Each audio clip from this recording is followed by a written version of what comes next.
bem-vindos ao Euoceano.org, o podcast que te convida para um mergulho nas questões oceânicas e em nós mesmos. Afinal, somos feitos de água, somos oceano e a nossa conexão é muito mais profunda do que se pode ver da superfície. Eu sou Rodrigo Cebrian, Tomé se presente.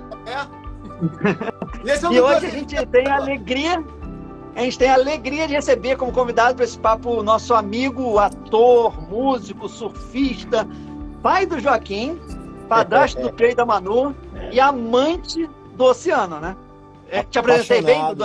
Apresentou muito bem. Você me conhece muito bem há muitos anos. Tomé também. Uma alegria participar com vocês aqui, falar do oceano e mostrar para as pessoas um pouco do que a gente sabe, um pouco da nossa experiência em relação ao assunto e a presença do meu filhote aqui, que com certeza vai repetir o nosso comportamento daqui a uns anos e vai chamar essa responsabilidade também. Tenho certeza disso. Mecânico, né, Kim? Olha o Kim aí. Dá um alô pra galera, Kim. Fala, beleza, galera! Cara, Dudu, você tem você morou muito tempo, né? Você é carioca, menino do Rio, né? Mas é de Niterói? Você é originalmente de Niterói? Não, eu sou do Rio. Não? Eu nasci no Rio, tá. Cresci no bairro do Flamengo, passei a minha infância e adolescência morando no Rio de Janeiro, mas em 1987, meu irmão Murilo, o segundo de cima para baixo, na escadinha, meu irmão sofreu um acidente de carro e ficou cadeirante. E naquela ocasião, meu pai sentiu a necessidade de encontrar uma válvula de escape para ele, principalmente, mas para a família também. E encontrou em Niterói o lugar ideal para isso, para a família. Era um lugar onde a gente conseguia sair do apartamento que a gente morava no Flamengo para ir para um lugar onde a gente conseguiria passar por toda aquela situação difícil, né, de renascimento, na verdade, né, meu irmão. O acidente de carro dele foi seríssimo. E ali, inclusive, foi quando eu comecei a ter uma relação estreita com o mar, porque a gente encontrou uma casa que era de frente para a praia, e Piratininga ainda era um bairro... Piratininga, imagina só, 30 e poucos anos atrás, Piratininga era como Saquarema era há 15 anos atrás. Era aquela coisa meio caiçara mesmo, meio selvagem quase. Assim. Tinha poucas casas ali, era proibido construir prédios, enfim. E foi ali que a gente começou uma história com Niterói. Anos depois eu acabei me mudando com a família para Niterói, né? Eu tinha 16 para 17 anos. Aí eu terminei o segundo grau ali, comecei a faculdade, mas logo comecei a engrenar um trabalho atrás do outro no cinema e assinei um contrato com a Globo, aí vim morar no Rio. Mas não aguentei muito tempo no Rio e voltei para Niterói, fui morar em Itacoatiara, onde eu aluguei uma casa, depois acabei comprando um terreno e construindo uma casa lá. E aí sim eu estabeleci uma relação de responsabilidade com a restinga, com a areia, com o mar e consegui aos poucos ir sensibilizando a galera em volta de mim para que todo mundo se tornasse um pouco mais responsável e participasse de um movimento mais efetivo em relação a isso. Aí a gente vai desenvolver essa conversa ao longo do nosso tempo junto aqui. Você vê, né, Dudu? A gente tem um ditado que diz que a água salgada cura tudo, né? Sejam lágrimas, sejam o mar. E às vezes as conexões oceânicas se intensificam por motivos dolorosos, complexos, mas a proximidade do mar realmente facilita, né? Isso é uma característica interessante que o oceano tem com a humanidade. O Rodrigo fala bastante isso, que é a nossa capacidade de se sentir reenergizado ao estar totalmente perto é muito grande. E essa sua busca daí mostra muito isso, né? Interessante. Você começar com essa história. Pois essa história é bem isso que você falou. Olha só. Essa história é bem isso que você falou, Tomé. O que nos levou para tão perto do mar foi exatamente uma experiência difícil da nossa vida, mas assim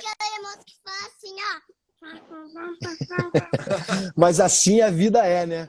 A gente vive, ninguém está livre dos percalços da vida e a gente se reinventa a partir deles, é claro.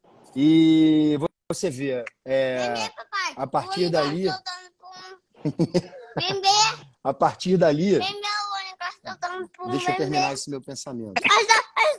Ó, a partir dali, o que aconteceu? Eu encontrei nessa minha proximidade com o mar a satisfação em praticar o surf, a satisfação em começar os meus dias dando um mergulho no mar e fazer disso quase que um ritual sagrado, um ritual de limpeza, um ritual de leveza na minha vida. E me tornei um responsável. Filho, você está vendo o que eu estou falando aqui, filhão? Uma galera? A partir daquelas circunstâncias que levaram a nossa família para aquele lugar, ali se estabeleceu uma relação de responsabilidade, de respeito e o meu engajamento a partir de então em relação ao assunto, né? Anos depois em Itacoatiara, quando eu já morava em Itacoatiara, eu comecei de uma maneira muito intuitiva e orgânica a coordenar movimentos de limpeza da restinga, da areia e da água do mar. A gente começou buscando microlixo na areia, guimba de cigarro, canudos. O primeiro movimento éramos 4 pessoas, no segundo éramos 12, no terceiro já éramos 20, e quando isso foi se tornando uma rotina, naturalmente as pessoas já entendiam o que a gente estava fazendo ali, quando a gente aparecia com uma barraca a gente se estabelecia na areia e a barraca era simbólica, porque ali era o nosso ponto de encontro, era onde a gente bebia água e era onde a gente deixava instituído que esse movimento estava acontecendo. Era importante que a nossa barraca estivesse presente e que ali ficasse claro do que se tratava. E ali, naturalmente, pessoas que estavam na praia, curtindo a praia, se aproximavam, matavam a curiosidade, faziam perguntas e, de alguma maneira, colaboravam para aquele movimento. Isso é tão importante, né? Porque você falando assim, está me vindo... Porque o próprio Oceano.org, ele nasceu como o que a gente sabe fazer, eu e Tomé somos diretores, somos produtores de conteúdo, somos cinegrafistas, mergulhadores, fotógrafos, né? Só que é impossível que a gente fale, qualquer, né? A gente tem falado tanto de transversalidade, né? Nesse novo governo, nas novas pastas, nas novas questões. É impossível a gente falar de qualquer questão hoje em dia, né? De economia, de produção de cultura, de direitos, né? Sem a gente estar transversalmente falando de preservação, né?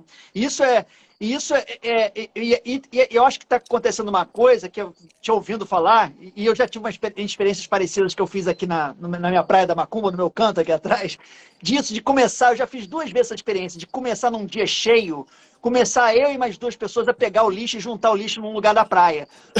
Todo mundo começa a olhar e todo mundo começa a fazer a mesma coisa, né? Assim, porque a preservação, a gente tem muito essa coisa do exemplo, né? A preservação oceânica, ela não é um assunto chato. E a preservação da natureza em si, né? Cuidar, não é um assunto chato. Eu falo assim, caramba, agora a gente vai ter que cuidar da natureza. Não, a vida fica melhor, né? A vida de todo mundo fica melhor, né? Assim, isso é fácil de notar, mas a gente tem que agir, né? A gente tem que produzir nessa direção, a gente tem que transversalmente em todas as ações do nosso dia a dia, nos nossos trabalhos específicos, né? Você tem um trabalho de ator muito reconhecido, fez diversas novelas, filmes, está no ar agora, né, com a série da Netflix, o Cangaceiro... Como é que é o nome? Cangaceiro do Futuro. O Cangaceiro do Futuro, né? fez personagens icônicos da teledramaturgia brasileira, fez nada menos que Jesus. Então, ou seja, e que quando você vê, eu estava pensando nisso hoje, quando a gente falou, pô, vou entrevistar o Dudu. Quando a gente mesmo acabou de voltar dali daquela região do Egito, Israel, Jordânia, ali no Mar Vermelho, né? Então, obviamente, a gente fica muito ligado com as questões bíblicas daquela região, né? E quando você vê transversalmente as questões bíblicas, elas todas passam por preservação, por equilíbrio, por amor, por conexão com a natureza, né? Assim, isso é muito importante, né? Como isso você enxerga isso nos seus trabalhos atuais, passados e futuros? Olha, para começar, falando de natureza, eu acho que não há maior manifestação do sagrado do que a própria natureza. Acho que o sagrado está muito bem representado e nada representa melhor o sagrado do que a própria natureza. Eu moro num lugar que é uma área de preservação. Eu sou privilegiado porque eu tenho contato, eu busquei isso, eu busco isso na minha vida. Eu tenho um contato muito direto com a natureza. Na verdade, eu estou inserido na natureza. E quando eu morava em Itacoatiara, eu despertei para essa vida lá. Foi lá que eu comecei a fazer a trilha da Pedra do Postão, da Pedra do Elefante. E toda vez que eu ia fazer trilha, eu levava um saco no bolso e ia catando guimba de cigarro. E virou quase que, eu não vou chamar de obsessão, porque obsessão é uma coisa negativa. Virou um ritual meu, de sempre que eu tinha a oportunidade de ir para um lugar onde eu entendia como um lugar que é preservado ou que deveria ser preservado, eu estava sempre com essa responsa de passar um pente fino naquele lugar, passar catando garrafa de plástico, guimba de cigarro, canudo, embalagem de biscoito, são coisas que a gente acha sempre. Quando eu falo, quando eu penso no meu trabalho hoje, o meu trabalho é viver e contar histórias, representar personagens fictícios ou personagens baseados em histórias reais. E isso, para mim, é fascinante. Eu estou no ar na novela Jesus, eu faço um jagunço frouxo numa série da Netflix, e daqui a alguns meses entra pela Paramount a série sobre a vida do Anderson Silva, onde eu faço o Minotauro, que é um personagem icônico das artes marciais que eu conheço pessoalmente. Enfim, e transitar por tudo isso é um privilégio muito grande, porque eu me sinto evoluindo como ser humano e pegando um pouco de cada personagem e aprendendo com cada história que eu conto. E através disso tudo, desse acúmulo todo de experiências e de toda essa evolução, eu consigo sintetizar isso, transformar isso em ferramenta de comunicação na minha rede privada de comunicação, no meu veículo privado de comunicação, que o único que eu uso é o Instagram. Através do Instagram eu posso difundir minhas ideias, eu posso lutar por aquilo que eu acredito, me posicionar politicamente, me posicionar pessoalmente em relação às coisas. E uma das bandeiras principais que eu levanto é a responsabilidade que a gente tem de coexistir com respeito, e isso passa por muitos lugares. Isso passa pela minha relação com meu filho, isso passa pela minha relação com as pessoas que me acompanham e admiram o meu trabalho. E isso passa pela minha relação com o lugar que eu habito, e já era assim no lugar que eu habitava, Itacoatiara, que era um lugar que eu chamei muito a responsabilidade nesse sentido, de ser um ativo, um ativo nas questões ambientais, nas questões sociais também. E acho que isso tudo, para mim, virou quase que uma filosofia de vida, virou um norte para mim. É um norte lutar para mim pelas coisas que eu acredito, pelas coisas que eu considero importantes, consistentes, e a satisfação que me gerava e que me gera, né, continuo fazendo. Toda vez que eu juntava meia dúzia de amigos, dois ou três no stand-up, dois ou três no pranchão, e a gente levando os sacos de lixo para ir para os lugares atrás das pedras, onde eram zonas de convergência das marés, para catar dezenas e dezenas de quilos de lixo que iam parar naqueles lugares onde o serviço de limpeza não chega e as tartarugas, inevitavelmente, se alimentam desses restos e enfim, resto de rede de pesca, garrafa PET, essas coisas todas que iam para esse lugar. A satisfação que eu e meus amigos voltávamos, e toda vez que a gente compartilhava essa ideia, essas atitudes, a gente dividia com as pessoas que a gente fez isso, perceber que as pessoas batiam palma para isso, não para nos envaidecer, mas para a atitude em si, e falavam, pô, na próxima me chama que eu quero ir. E mesmo que não fosse, muitas pessoas falavam, me chama que eu vou, e acabavam não indo, mas eu acho que arregaçar... Exatamente. Mas eu acho que arregaçar as mangas, Rodrigos, eu acho que arregaçar as mangas e fazer a diferença, seja na sua jurisdição, sabe? Seja no seu perímetro urbano, seja na sua comunidade, no bairro que você vive, ou no teu canal de comunicação, dividir esses pensamentos e entusiasmar as pessoas é um papel de civilidade, na minha opinião. Assim, é um papel social que eu já assumi, já vesti isso como um ideal há muito tempo, mas eu acho que cada vez mais as pessoas têm que despertar para isso, para a própria responsabilidade de impactar, mesmo que seja um pouquinho, todos os dias, o ambiente que vive, ou enfim, a rua, o bairro, e por aí vai. Dudu, há mais ou menos 3 anos atrás, pensando ainda nessas conexões, nessa transversalidade que o Rodrigo bem falou, e nas conexões oceânicas, no sagrado da natureza, a gente juntos fez um trabalho muito legal, e que você, logo depois de interpretar Jesus, você interpretou o oceano numa carta de amor para a humanidade, num período muito complexo que a gente viveu, que todos nós vivemos por conta da pandemia, que é um dos retratos da nossa penetração desenfreada nos limites que a natureza tenta impor. E eu queria entender com você, que você falasse e dividisse com todo mundo, como foi exercitar o sagrado da natureza, dando voz para um ambiente tão importante, tão conectado com você, né? E junto com isso, qual é a importância real que o oceano tem na sua vida? Olha, eu considero tão profundo isso tudo, e emprestar a minha voz, fazer aquele voice-over naquele filme, para mim, que eu acho enfim, que viajou o mundo, aquele filme, né? E muitas pessoas assistiram legendado, e acho que emprestar a minha emoção e todo o meu envolvimento com o oceano para aquele filme foi muito importante para mim, porque até hoje, quando eu assisto, depois de ter já assistido 80 vezes, eu assisto e me emociono.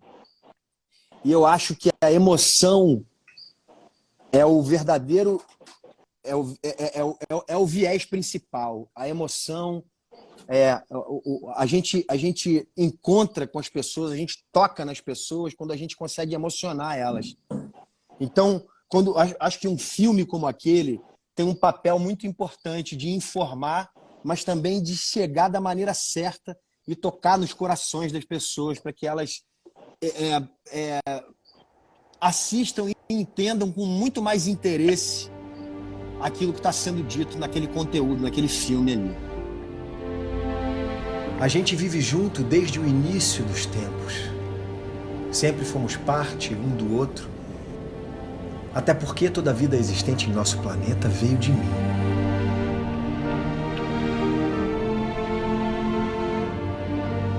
Vi de perto sua evolução, vi você conquistar o mundo e até te levei a lugares que você nem sabia que existiam. No começo você me explorou. E eu gostei. Me navegou, pesquisou, estudou e conheceu. Mas nos últimos anos conheci sua outra forma de explorar. E descobri que o seu crescimento pode ser tóxico e a sua ganância devastadora. Ainda assim, seguimos tão conectados que a vida é impensável sem o nosso amor um pelo outro. Foi muito legal quando a gente fez isso e a conexão que a gente busca que eu queria buscar era justamente essa, porque a verdade é que a gente busca no nosso projeto Oceano, e o Dudu foi um porta-voz literalmente excelente para isso. Os exemplos, eles inspiram, eles movem as pessoas, como o Dudu muito bem falou. Catar o lixo na praia, o Rodrigo falou que nos dias cheios da Praia da Macumba, ele cata o lixo, as pessoas se sentem compelidas a fazer isso. Eu surfo, eu pego o plástico na água, eu peço para as pessoas me darem o plástico para eu guardar na roupa. Isso acaba, entre aspas, constrangendo todo mundo para tomar essa mesma atitude. E fazer a voz do oceano, que todos nós de alguma forma participamos, é muito importante para criar esse movimento, criar esse caminho em direção a ação, sabe? Em direção a fazer algo através das inspirações, bons exemplos e boas práticas. Eu consegui entender o que você está dizendo e acho que, assim, como a gente está... o nosso time aqui, eu considero que nós três somos um time, porque a gente fala a mesma língua, a gente é amigo, a gente se gosta, a gente se admira e a gente toca a bola com eficiência nos assuntos que a gente trata, assim.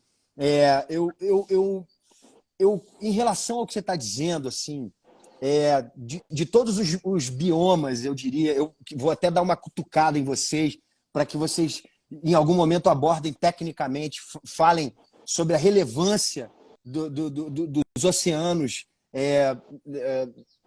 para nós mesmos, né? Que muitas vezes nós desconhecemos essas informações e não fazemos ideia, porque o oceano é como se fosse um universo paralelo, né? O fato da gente não respirar embaixo d'água é como se aquilo lá fosse um outro mundo, um outro universo.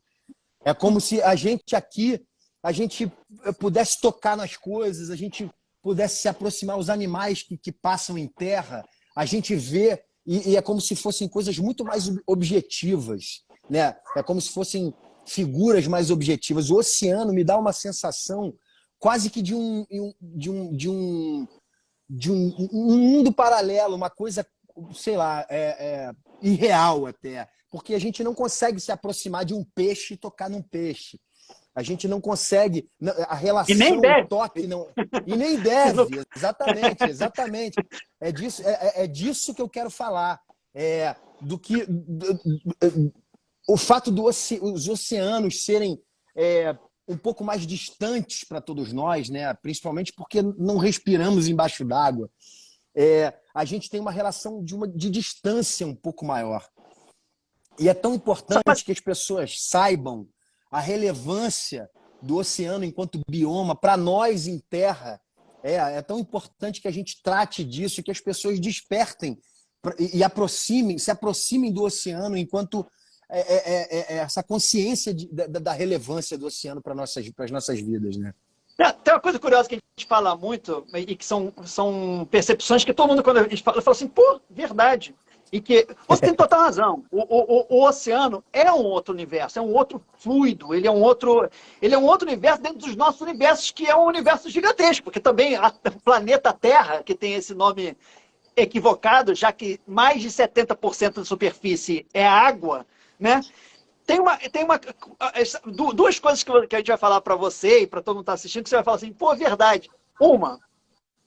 Todas as espécies de vida que existem no planeta, todas, não tem nenhuma que a origem não tenha sido dos oceanos. Todas as espécies de vida que existem no planeta vieram dos oceanos, evoluíram para fora. Qualquer missão espacial, quando vai para não sei para onde, estão olhando isso aqui, eles vão à procura de quê? Para confirmar, para a possibilidade que já existiu vida. De água. Né?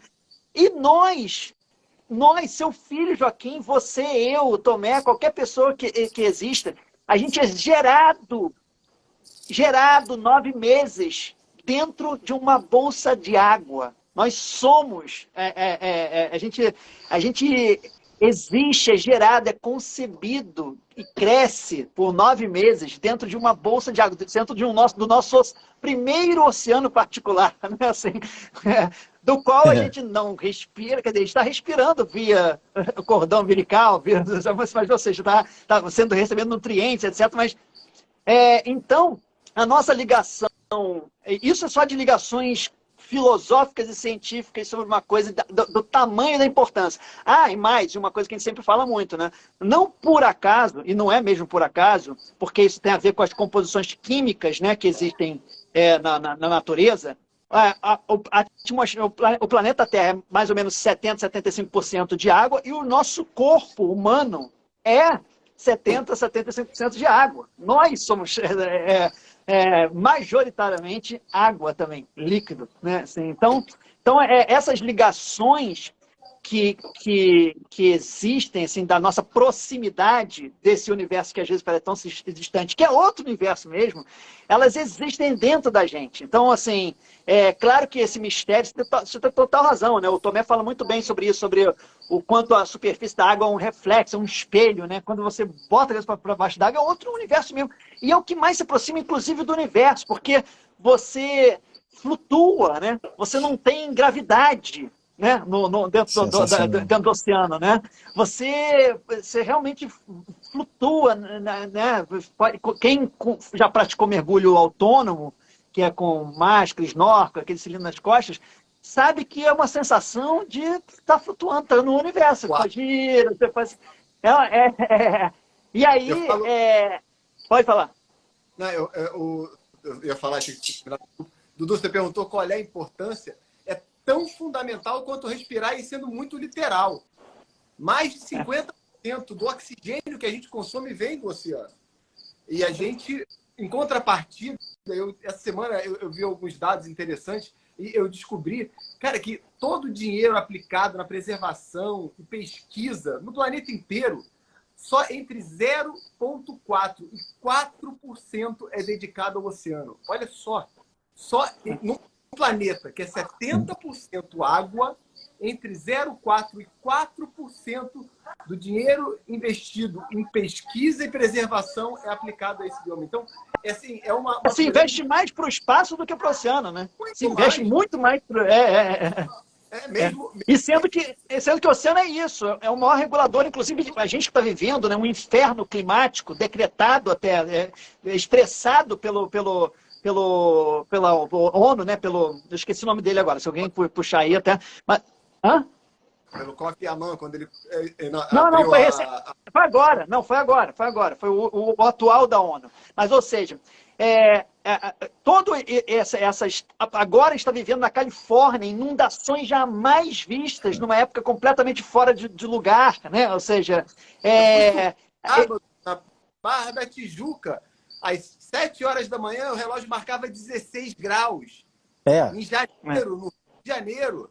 Um deslocamento aí estamos sofrendo uma mudança, as consequências das mudanças climáticas mesmo. Total. E isso é majoritariamente, e não por acaso, porque é 70% da superfície, desequilíbrio oceânico. Não, esse é o desequilíbrio oceânico de uma coisa muito prática, né? Fora a desertificação, o microplástico que já existe, o oceano em muitos lugares, não todo, é como se fosse já um grande caldo de microplástico. Assim, você tem contaminação de peixes. A minha mulher, Aline Midley, estamos, né? Eu também estamos grávidos, né? Assim, né? E a gente, que é uma coisa incrível, entraremos nesse assunto em breve sobre essa coisa do que mundo deixaremos ou que filho deixaremos, né, para o mundo. Mas, ou seja, a gente então tem falado muito sobre isso, e olha como que é louco isso, né? Primeiro que existem vários estudos científicos que apontam microplásticos já no leite materno, no pulmão de crianças recém-nascidas, microplástico, tá? E a Aline, a médica dela, a nutricionistas, cortaram da dieta dela qualquer peixe de mar oceânico, principalmente pela enorme quantidade que esses peixes, que são os peixes que a gente come, têm de químicos, de mercúrio, principalmente, assim, de outros químicos, entendeu? E de microplástico também, entendeu? Então, o estrago na saúde coletiva que a gente está fazendo e que a gente está muito atrasado é muito grande, assim, né? Respondendo tecnicamente, eu acho que a gente fez um apanhado, né? Assim, sobre várias importâncias práticas e absolutamente urgentes, das quais a gente já tá sofrendo os efeitos. Não é nenhuma previsão para daqui a 10, 15, 50. Não, a gente já está atrasado. Realidade. Já é É. uma realidade. E por falar em agora, Dudu, vou te fazer uma pergunta. A gente já teve essa conversa há um tempo atrás. A gente viveu uma nova paternidade há pouco tempo. Meu segundo filho, o Joaquim, né? O seu primeiro filho, embora tenha 2 enteados muito, muito presentes e próximos. E a gente teve essa conversa mais ou menos um tempo atrás dessa percepção de que mundo a gente vai deixar para o filho e que filho a gente vai deixar para o mundo. E essa é uma pergunta que a gente queria fazer para todo mundo. Perguntar mesmo para você, Dudu, o que você pretende que o Joaquim, que filho você quer deixar para esse mundo? Que filho você quer deixar para ajudar, como você mesmo disse, a continuar carinho Pois com a é. natureza? Isso virou um dizer, isso virou um dizer recorrente para mim, assim, né? Muitas vezes eu usei exatamente essa reflexão, assim, que as pessoas falam muito em deixar um mundo melhor para os nossos filhos, e eu penso em deixar filhos melhores para o mundo, porque voltando àquilo que eu disse antes, que a gente precisa arregaçar as mangas e impactar da maneira que a gente pode. Eu acho que o meu filho, ele é a resposta, né? Ele é o resultado do que ele vive, do que ele presencia, do que ele escuta. É claro que a educação verbal, ela é uma ferramenta, mas os filhos, eles absorvem e repetem muito mais o comportamento do que as nossas palavras. Então, o meu filho, por exemplo, eu moro numa área de preservação. No meu espaço, eu já plantei, calculo eu aqui, mais de 50 mudas. Meu filho esteve presente em muitas e muitas vezes nesse plantio. O meu filho, ele já entende, inclusive, até falando disso, eu até fiz um post ontem, se eu não me engano, com os meus filhos, com o Joaquim, pequenininho, o Pedro e a Manuela. Há 2 anos atrás, mais ou menos isso, um pouco mais do que 2 anos atrás, ele plantando uma árvore, a gente plantando uma árvore junto com ele plantando, ele botou a muda, ele ajudou a devolver a terra para a cova que a gente fez para aquela muda, e uma foto recente dele, do fim de semana passado, ao lado dessa árvore que ele plantou. Isso é simbólico pra caramba, por quê? Porque são os valores infinitos que estão presentes nesse gesto, né? É claro que os nossos valores, eles estão explícitos nas nossas atitudes, na forma como a gente reage, na forma como a gente profere a palavra, na forma como a gente responde a alguma atitude ou alguma palavra destinada a nós, assim. E o meu filho, quando ele está comigo, ele presencia tudo isso. E eu vejo muito claramente que meu filho já repete muitas coisas no comportamento dele, muitas coisas que ele presencia.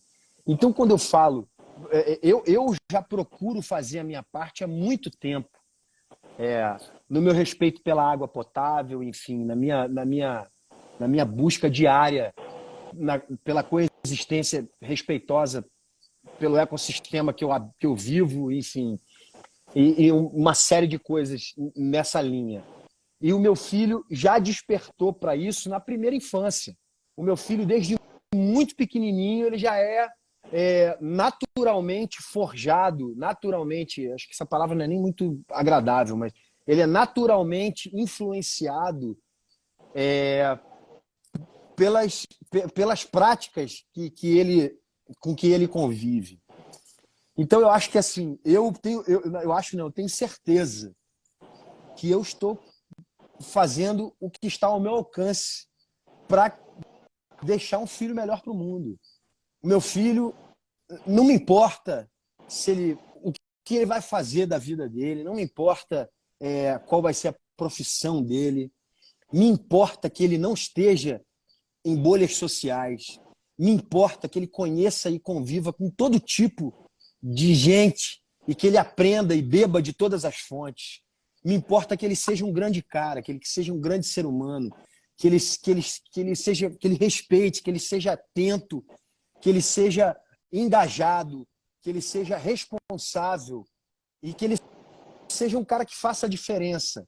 Eu, como pai, me realiza ver o meu filho respondendo da maneira que ele já responde a tantas coisas, assim, ser um garoto educado, um garoto sensível, um garoto que já tem nas pequenas atitudes dele muito clara a sensibilidade em relação a todas essas coisas que eu já pratico na minha vida.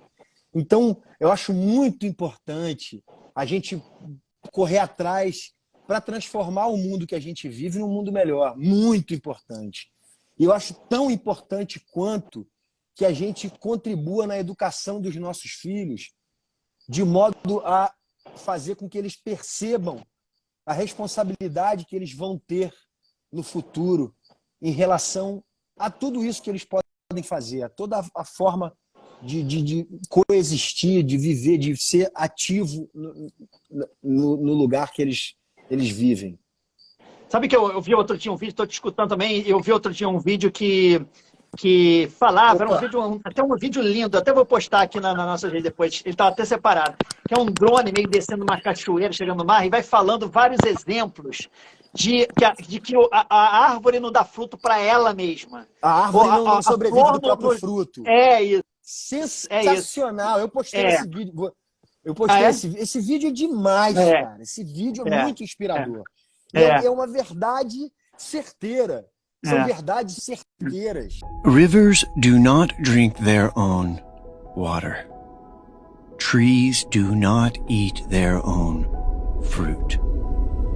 The sun does not shine on itself, and flowers do not spread their fragrance for themselves.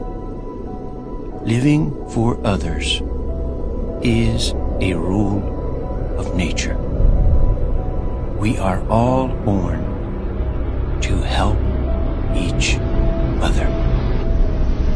No matter how difficult it is, life is good when you are happy, but much better when others are happy because of you. E tem a ver com essa ideia também do não fazer um mundo melhor para os nossos filhos, fazer um filho melhor para o mundo. A natureza, ela é naturalmente, a natureza foi feita para doar, servir, doar aos outros. Para doar, para servir, para proporcionar. É um princípio básico da natureza.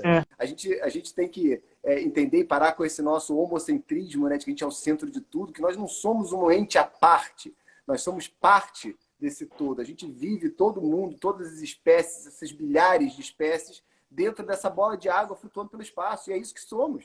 Somos todos uma coisa só. E quando eu digo todos, não todos os humanos, todas as espécies, as plantas, as águas, as areias, a poluição, tudo está aqui em volta do mesmo espaço que a gente não consegue se livrar e não consegue se sobressair a ele, né? Somos um só. Vem cá, vamos para uma área mais prosaica da nossa conversa, mais de momentos, assim, e que sempre são interessantes também e trazem boas lembranças, mas para a gente ir caminhando para o final. Você, todos nós, somos amantes também de viagens, né? De lugares, de viagens, de experiências, etc. Queria que você, dentro dessa, obviamente, dentro dessas experiências oceânicas, você citasse ou falasse quais são os 3 lugares oceânicos de praia mais legais que você já foi na vida, dica mesmo, como se fosse quase dica, assim, tipo 3 praias ou 3 lugares que você foi, que você acha que são, te lembram coisas ou que são imperdíveis mesmo. Eu já viajei bastante. E eu conheci lugares muito diferentes. E eu vou começar por um. Eu conheci anos atrás Regência, o Espírito Santo. que é uma vila de pescadores, uma cidade pequena, que basicamente vem crescendo, se desenvolvendo e desenvolvendo naturalmente o turismo. E é um lugar muito bom para o surf, e aí recebe um turismo que vai em busca de ondas. Esse lugar ele foi massacrado pelo rompimento pelos minérios, pelo rompimento da barragem. Mariana e Brumadinho. Mariana primeiro, né? Mariana. Exatamente. Ele fica na foz do Rio. Esse lugar que é tão espetacular, que é um lugar assim, raiz, eu poderia dizer. Regência é um lugar raiz. É um lugar que tem uma população caiçara, que vive da pesca, que vive daquele turismo que está longe de ser um turismo rico, que leva riqueza para aquele lugar, mas é aquele turismo do surf, de quem mora ali perto e vai em busca de um mergulho no mar. Esse lugar foi massacrado e é um lugar que merece ser olhado com respeito pela população local, pelo próprio ecossistema ali, enfim. É um lugar maravilhoso. Eu destacaria esse lugar. Me veio à cabeça e eu não quis deixar de falar. Não, é incrível falar de regência. Porque como você falou, é o exemplo típico de um lugar que tinha um turismo bastante equilibrado, nada predatório, né? Ou seja, e que foi destruído pela atividade mais predatória e mais absurda que a gente inventou enquanto humano, né? Que é a mineração. Irresponsável, né? Irresponsável, E que acabou com aquela onda.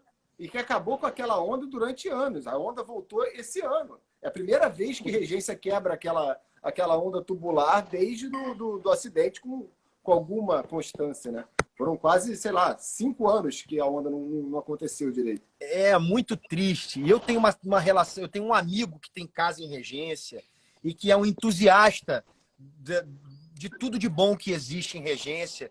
É o Muleta, um amigo meu que até trabalha no audiovisual também. Ele é um querido e é um entusiasta e é um defensor de Regência. Eu não queria deixar de falar de Regência porque me veio à cabeça.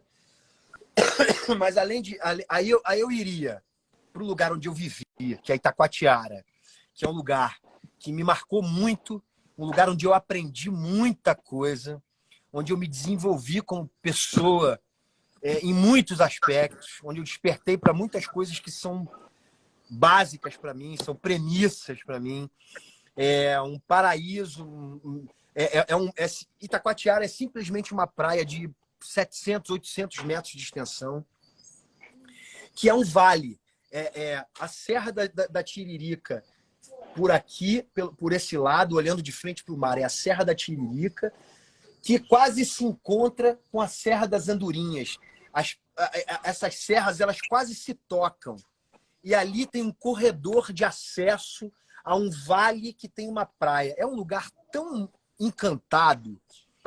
E é um lugar que, assim, eu que vivi e que tive o privilégio de viver segundas-feiras pela manhã, dar um mergulho no mar numa terça-feira, 7 da manhã, quando não tinha ninguém e o sol saía por trás da pedra. E eu nadei no mar praticamente sozinho, como se fosse uma piscina privativa. Enfim, eu vivi muita coisa mágica nesse lugar e eu destacaria esse lugar e eu defendi durante muitos anos e continuo de longe, mas defendendo, porque é um lugar que merece ser preservado, assim como todos os outros, mas é um lugar que é uma zona de amortecimento, é um lugar de uma fauna rica, de uma flora rica, mata preservada, a restinga da praia de Itacoatiara é especialmente preservada. É uma restinga que é farta, generosa e tem uma fauna nessa restinga e nem sempre ela é cuidada com devido respeito, devido atenção, porque as pessoas, o bairro, por exemplo, não tem banheiro público. Então as pessoas vão para a praia de condução para passar o dia na praia, onde elas fazem as necessidades? Na restinga. Não tem banheiro público. E enfim, uma série de coisas ali, aspectos positivos e negativos ali, mas é um lugar que me marca também. Eu não poderia deixar de falar de Fernando de Noronha, continua sendo um lugar onde a população luta para preservar e, de uma maneira geral, é um lugar que tem a preservação como essência, né? E acho que as autoridades também se mobilizam especialmente para manter aquele lugar como e é realmente mágico. Fernando de Noronha é um lugar diferente, é um lugar especial. Uma quarta experiência que eu tive, só para quebrar a regra das três praias que me marcaram, eu tive a oportunidade de viajar para Bali. Fui para a Indonésia e lá eu também fiquei assim chocado com a satisfação que conhecer aquele lugar me proporcionou. Assim, um lugar mágico também, é um lugar exuberante, as ondas são perfeitas e é quase como se fosse um lugar onde pessoas do mundo inteiro vão para ver quão maravilhoso é aquilo, né? É um lugar mágico também. São quatro lugares de praia. Não, o maravilhoso que eu achei bacana que você viajou já para muitos lugares no Brasil e fora do Brasil, né? Mas os 3 primeiros, né, que você lembrou, são 3 lugares do Brasil. Achei isso e é verdade. A gente tem uma costa muito rica, muito variada, né? E que merece ser preservada, e acho que o novo governo, as novas, ainda falando de transversalidade, ou seja, a ministra do Meio Ambiente, Marina Silva, que é uma sumidade mundial sobre esse tema, vai dedicar e deve dedicar, assim como o mundo todo, né? A década dos oceanos da ONU foi decretada, da Unesco, foi decretada de 2021 a 2030, justamente pelo tamanho da urgência de falarmos de preservação oceânica. Menos de 1,5% dos oceanos são protegidos em relação a uma parcela muito maior de regiões em terra. Então isso é muito fundamental, a gente também valorizar cada vez mais o nosso oceano e cobrar preservação ambiental interna. Rápido para a gente fechar, coisas mais rapidinhas, assim. Clássico, se você fosse um animal marinho, que animal você seria e por quê? Rapidamente, isso que vem na cabeça. Uma tartaruga gigante. Uma tartaruga gigante. Do Nemo. Tartaruga surfista. Uma tartaruga gigante, porque quando eu quisesse privacidade, eu ia entrar pro meu casco, mas não entra, né? Porque ela nada, ela flutua daquele jeito. Eu acho sensacional a tartaruga, cara. Toda vez que eu tenho o privilégio de esbarrar com uma tartaruga na água, pode vir a onda mais perfeita. Eu paro para ficar olhando para a tartaruga. Eu acho as arraias é o meu animal também. preferido. Sempre foi. Tartaruga sempre foi meu animal preferido, desde pequenininho. É a tartaruga. É o que eu quero. Eu adorei sua escolha. Cara, e agora sim, também, você, atualmente, você sempre foi músico. É um músico muito talentoso, um baterista foda, desculpe a palavra, mas é essa a definição, um super baterista, tá tocando, tem um projeto com Tia Anastácia, que tá fazendo show pelo Brasil todo, muito sólido, muito vigoroso, muito bacana, e uma das coisas que a gente vai pedir, no geral, para os nossos convidados, mas você, sendo músico, sendo talentoso, toca violão como ninguém, sabe, a gente qual seria uma música que te inspira, o que você gosta, o que te lembra a praia, o oceano, etc. E se você puder tocar, a gente quer que você toque. Eu ia fazer isso, eu ia terminar assim, Dudu, para terminar esse nosso podcast, essa nossa live, segunda, porque a Aline fez uma introdutória com a gente, termina aí dando uma palhinha oceânica pra gente. Vou fazer isso. Bom, tem algumas músicas me remetem a esse tema. Eu, anos atrás, quando eu era contratado da Globo e morava em Itacoatiara, era contratado da Globo, fazia personagem grande em novela, fazia esse trajeto todo dia, simplesmente porque eu não conseguia me desvencilhar daquele lugar que era mágico e era um lugar de quase que de rejuvenescimento, né? Itacoatiara era um lugar onde eu me reciclava. E naquela época, eu fazia muitas músicas homenageando aquele lugar. E 2 músicas que eu me lembro, assim, me remetem a Itacoatiara. Eu vou pegar o violão aqui para fazer. Valeu.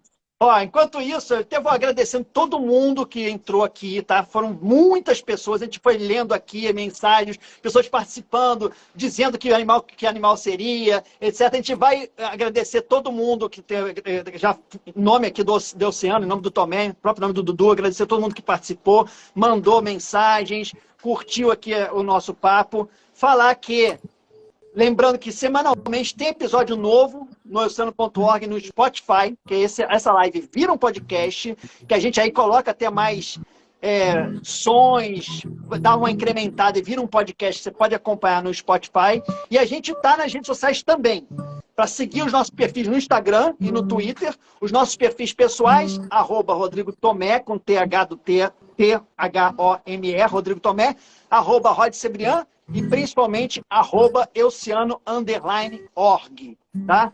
E por lá, ou seja, vocês podem mandar pautas, sugestões, convidados que vocês querem ver aqui a gente conversando sobre esses assuntos de conversas. Siga também, ou entre lá na nossa página www.oceano.org para se inscrever, ver os vídeos que já tem disponível. A gente vai incrementando a página pouco a pouco, tá? Agradecer geral todo mundo. Se quiser falar alguma coisinha final, Dudu, Tomé, fale, e a gente vai terminar com música. Vai terminar com músicas do Azevedo. Bom, eu vou terminar dizendo que eu fico muito feliz em poder falar com vocês, meus amigos, que eu gosto tanto. Ó, Rodrigo, vai, Rodrigo, fala você. Peraí, vai. Organizar. Agora eu tô mesmo. Agradecer, muito obrigado, meus amigos oceânicos. Muito obrigado, Dudu. Muito obrigado a todo mundo que assistiu a gente. Muito obrigado a todo mundo que dá sempre um monte de ideia. E, cara, nada melhor terminar nossa live, podcast com a voz do oceano, né? É isso aí, galera. Irmãos Rodrigos, amados, pô, vocês me inspiram. Dois caras maravilhosos, pô, entusiastas de grandes causas e porta-vozes aí de coisas importantes. Vocês me representam. Porra, Cebrian, Palitão aí, um guerrilheiro, porra, cara que vai para dentro sem medo e fala tanta coisa essencial. Eu sou um habitué dos teus vídeos e são muito inspiradores. É muito bom poder estar falando com vocês aqui e falando sobre os oceanos e que as pessoas precisam conhecer e saber muito mais sobre eles, né? Bom, eu vou tocar aqui uma música que é de um amigo meu que está morando na Austrália e que eu morro de saudade, que cresceu, eu tive banda com ele desde os 13 anos de idade, e é um exímio cantor, e tem uma música dele que trata o mar como uma referência de força, como uma referência do sagrado, que é uma música é um reguezinho bem quase bobinho, mas é bem simbólico, assim, que é. Hoje me sinto mais seguro aqui. Aqui é o mar. Lembro das dores que deixei pra trás. Memórias que o tempo desfaz. Não dá mais pra pensar no que ficou pra trás. Por favor, nunca tire o mar de perto de mim, pois é nele que recarrego minhas forças. Vão-se as flores, voltam dentro de você. Pô, saudade do Vitinho. É isso aí, galera. Um abraço grande, um beijo. Adorei falar com vocês. Vocês são meus irmãozões. E sucesso cada vez mais nessa pauta aí. Valeu. Para nós, cara. Obrigado mesmo, Dudu. E a gente vai falar muitas vezes ainda. Esse trabalho é um trabalho longo, diário, como você falou, como a gente tem falado aqui, né? Não é de vez em quando fazer uma live, ticar a nossa parte. Não, tá dentro da gente. Porque a gente somos água, somos oceano. Obrigado, galera. Valeu.